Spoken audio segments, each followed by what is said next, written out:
we have any artists here? A few people are artists, a couple people. Anybody sketch? I got one person sketching. Well, I want to give you a copy of my sketchbook. I'm selling sketchbooks on Amazon with my own company. It's a private label company that I sourced and designed this sketchbook. And my company's called Lita Art Supply. So I'm going to give that to you since you're the one sketcher that's out here. And the question I have to begin with you all is, what causes the creative spark for you? What inspires you to be creative? And so today I want to talk about creativity and what inspires me and tell you a little bit about my favorite artists and how I got started in this. Now, how did I, why art?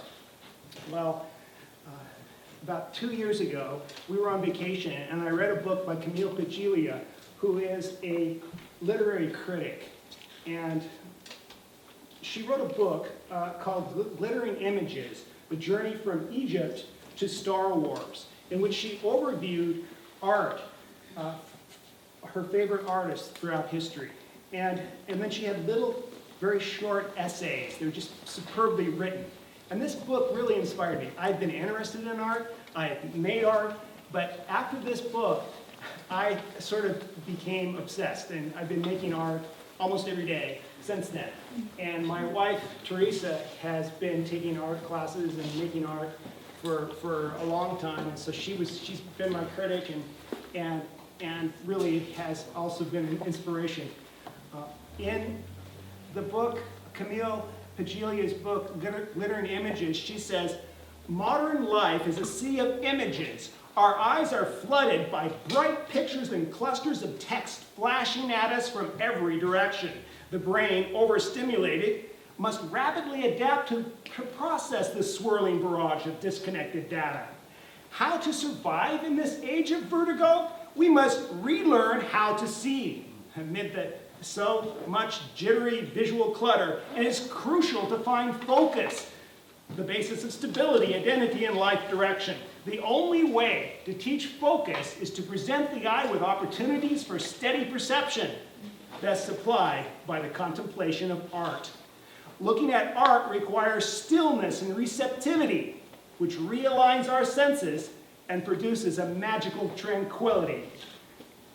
So, ever since that book, I have been captivated by art. I've created Pinterest pages where I've collected thousands of my favorite paintings, and that's been my source of creativity. I've been inspired by some of these favorite artists. And so, just like Camille Paglia, in the next few minutes, I want to give you an overview of the artists that I have been inspired by. Here's a little advertisement for Glittering Images, and she has some of her favorite art. She goes back to the ancient Greeks and all this. So I'm inspired by artists that I admire, and it's sort of like standing on the shoulders of giants. Pablo Picasso said, "Good artists copy, great artists steal." And he believed that by studying the famous artists that inspired him, he could become a better artist. Picasso copied the masterpieces in the Louvre. He spent hours, he'd set up his easel and he'd copy them, like other artists in his time. And he said that the Louvre in France, the great museum that collected these masterpieces, is the teacher of us all. Because you study these people, you study the masters, and then you learn from them. And that's what I've been trying to do as an artist. So here is Pablo Picasso's copy of the famous painting by Velázquez. And you'll see how he simplified the images. He gave his own take. And he recopied this painting by Velázquez 38 times. I think I should move this over. This is a painting these three paintings I thought you might want to see, because I did it during spring break. Holy cow.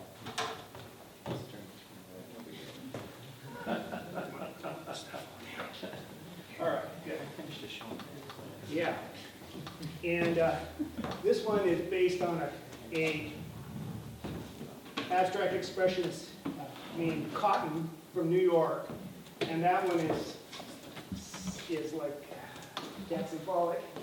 And this one is another abstract expressionist. So I've just been fascinated by this, and I kind of take my own take on them, just like Picasso did. Here's Picasso when he was 26 years old, and something amazing happened at this time. It was in the in 1907, at the turn of the century, and there was a show of African masks in a museum that all of his artist friends were interested in. And he studied these masks, and the indigenous art of Africa started to inspire him. And he and one of his best friends created a new type of art called Cubism, in which he said that you could make images that you could see all of the different surfaces all at once.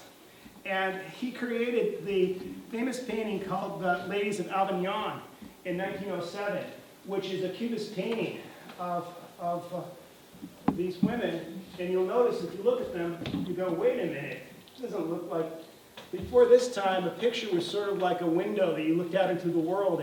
And Picasso said, no, I kind of like the indigenous art, where art is symbolic. It means something more than just a pretty picture.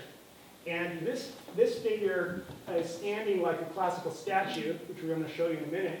And then as you move around, all of a sudden you see, wait a minute, that looks like African masks. And when I saw that in the book that I was reading on our vacation in Hawaii, I thought, you know, that reminds me of the Northwest Native art, which I've been fascinated with and led classes in before. And so I sketched out a design like Picasso's, but using Native American art, or Native, especially North American art. And so I came up with this. Is one of my first ones that I did in this recent creative burst. And if you notice, it looks an awful lot like one of my favorite artists, Emily Carr. And Emily Carr lived up in Canada, in Victoria. She went to France and studied the Impressionists, who were fascinated with light artists. And she went out to all of the Indian villages in British Columbia and copied their totems, because she was so inspired by their art. And I loved all of her art. She also did pictures of the forests of British Columbia. And if you go to the Vancouver Art Gallery, the third floor is completely dedicated to her. And every time we go there, and we go there every year, Teresa and I head up there and we sketch her paintings. And here's a sketch of one of them. And so we like to go on vacations and sketch things. And going to an art museum and sketching them is one way to learn from these other artists. And that's how I get inspired. Besides Emily Carr and Picasso, another artist that is my favorite, and if I were to write a book like Camille Paglia, I'd include Arshai Gorky. Gorky was an immigrant from Armenia. He was a survivor of the Armenian Holocaust and moved to New York, which was the center of art at the turn in the beginning of the 19th century. It was moving from France to New York, so he was right where the Expressionist movement started. And the Expressionists believed not trying to reproduce the rendering of the world out there, but they wanted to express their inner feelings and their emotions. And I just read an article about him a couple of weeks ago, where he said that they said that he spent the first couple decades of it as an artist copying his favorite artists, including Cézanne. And that just kind of re-inspired me, because that's what I've been doing. Gorky said, abstraction allows man to see in it with his mind, which he cannot physically see with his eyes. Abstract art enables the artist to perceive beyond the tangible and to extract the infinite from the finite. It is the emancipation of the mind. It is the explosion into unknown areas. So with abstract art, you can create an image that no one has ever even imagined. And so it's not supposed to look like anything else you've ever seen. It's pure creativity. And that's what's neat about it. Gorky spent decades studying the art, and this is Cézanne, who was, they say, is the father of modern art, because he didn't want to just create a painting that looked like looking out a window, but his paintings they had thick paint, and they were sort of meaningful in themselves rather than, oh, nice picture. No, he was saying something about the world through the way that he painted them. Besides Cézanne, Gorky also was friends with a Chilean South American artist named Roberto Mata, who they had also moved to New York, and he painted these surrealistic, dreamlike landscapes, and they were buddies. And Mata influenced Gorky. I saw this painting at the Chicago Art Institute, and I sketched it. And it's really big. And with Mata, he believed his inspiration came from his dreams, and he had sort of like automatic writing. He'd just start making images, and then it would evolve into a painting. And it was guided by his subconscious, supposedly. And I wish you could see more of the colors. I'm not sure why the colors don't show here so much. Here is a Gorky painting, and you'll notice it looks sort of like Mata. So it looks like a landscape, and it's sort of evoking images, like maybe figures, and it's called Table and Landscape. So maybe there's a table here, and it's not supposed to be clearly understood. It's supposed to express a feeling and emotion that maybe even the artist doesn't understand. So Gorky is one of my favorites. Here is a cubist-like figure that he did that I just absolutely loved. So I created a collage with it. And as a collage artist, instead of using paint, I used paper that's painted and tissue and newspapers. And in these paintings, I have a lot of Japanese magazines that I got at a Goodwill store. And I rip up the paintings, and I just love the look of Japanese writing. So I'm incorporating that. And I've had a lot of fun studying Gorky and trying to copy some of his paintings. And just to take you back in time a little bit to the 1500s, in 1525, Giovanni Bassi painted this painting about a saint. And it's one of the more famous subjects of artists at this time. And it is the martyrdom of Saint Sebastian. Saint Sebastian lived in the time of the Roman persecutions in the 280s. And supposedly, anyway, he was an athlete, and he wanted to help the Christians that were being persecuted and martyred. And so he thought, maybe I should enlist in the army and become a palace guard, and then I'll be right there, and I'll be able to help the Christians. And so he's sort of like a spy, but he got caught. And when they found out he was a Christian, they tied him to a tree, and they had the archers practice shooting arrows at him. And they thought he was dead, but Saint Irene nursed him back to health. But instead of trying to flee, he confronted the emperor, and so they clubbed him to death. So kind of violent, but the inspiration was the stories of the saints for this time period, and a lot of the artists were being paid to make these paintings for the churches. So a couple years ago, I copied this painting, and I call it Blame Sebastian, and I changed the design a little bit. So I thought the angel looked sort of corny, so I left out the angel, and I also added the arrows pointing towards him. So I had a lot of fun with that, and I enjoyed it very much. Besides that classical painting, another classical painter that I admire and have studied is Jacob Jardine. And in 1640, he did a painting on the Greek myths. He also did biblical stories, but he was influenced or inspired by the Greek myths. And here is a painting of Prometheus Bound. Do you know the story of Prometheus Bound? Prometheus was a titan who stole fire from the gods and gave it to humans. And that made Zeus so mad that he tied him up to a rock and chained him to this rock.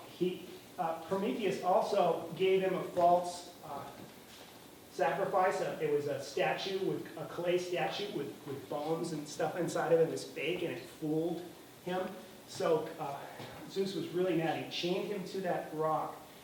And every day, a giant eagle comes and eats his liver. And every night it regenerates for all time. And up here is the god Mercury. He's coming, he's checking out to make sure that the punishment's being done right. So this is a famous painting. This one's been copied by other artists 2-3 times. So I copied it, but I made it into a collage. And so I have magazine pictures of trees and ivy, and actually these are weightlifter images that I pulled out and put in there, and I had a lot of fun with making that copy. So here is Goya, who we saw at the Prado Art Museum in Madrid. And Goya lived in the, this painting was made in 1822, and he painted 12, they're called the black paintings, on walls of his house. And when he died, people thought, this is pretty good. So they cut it down, they put it onto a canvas. And it shows the god Saturn eating his children.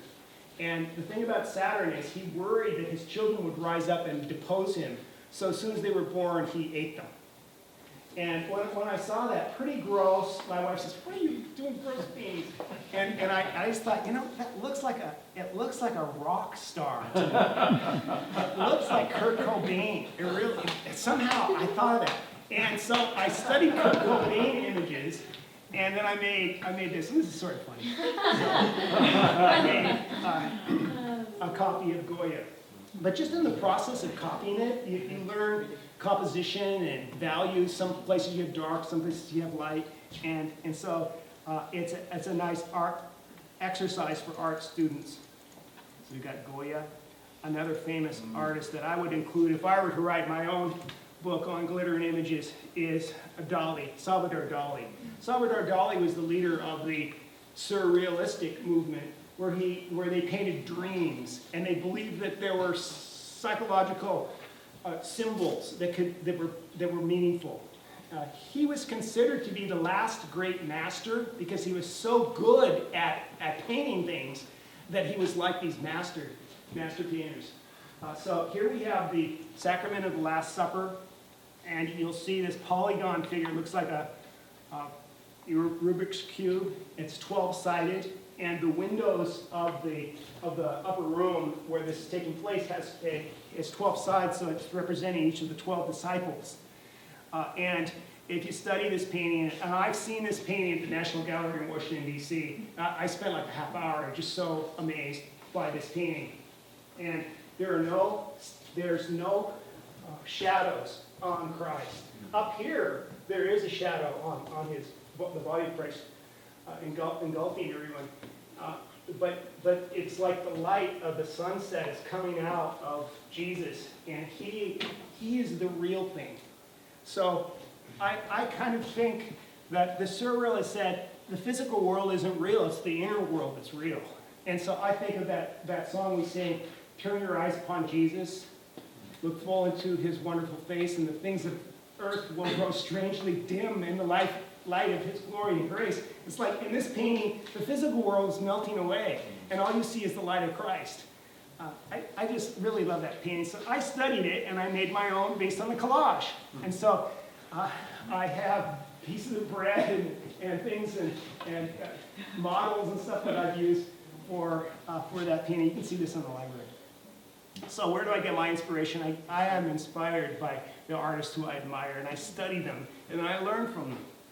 Now, another one that is my favorite is Andy Warhol. Andy Warhol was an artist in the 1960s, and he was reacting to the Expressionists who had inner turmoil in their expression. He says, I want to talk about what's going on in society now, mass-produced products and everything. So he came up with this idea of painting soup cans and everyday things, and he made silkscreen of movie stars. And one of them is the Elvis series. So this is called the Double Elvis. This painting sold for $20 million a couple of years ago. I've seen this one at the Seattle Art Museum, and I sketched it, and I thought, I'm gonna make my own a Double Elvis. So I made a collage, Double Elvis. I changed it a little bit because I put halos on their face, and then in the faces is actually a moonscape from the moon lander. So I don't know. I had a lot of fun with this. Andy Warhol. We're coming to the end here. Warhol is Lee Krasner. Lee Krasner was the wife of Jackson Pollock, And we've all seen the Jackson Pollock drip paintings, and I kind of like those, but I kind of almost like his wife's art more. And she was an expressionist who lived in the same neighborhood as Jackson Pollock, and they became friends and then got married. But she creates these marvelous designs. And so here's one that I copied using a collage. So I could learn from her, because I am inspired by those people who I admire. And then finally, going back to the ancient times, the ancient Greeks had this curio statues of warriors. They were memorials for soldiers that had died. And at the Santa Monica Art Museum, they had some of these, so I sketched it. And I had an art class, and I made this one, and I call it Kingdom Within. So I studied the curio Greek statue, and then these are all strips of newspaper, and here we have some green from like a forest or something like that. And this one, people really like this one. I won an award with this one. It's going to appear in Thought magazine in June, and it's been in like 4 shows. And so it's kind of fun. My art teacher, Larry Calkins, who I've had 4 art classes with, he says, don't put your subject in the center. So I followed his advice, and I put the subject over to the side, and it sort of creates a haunting image.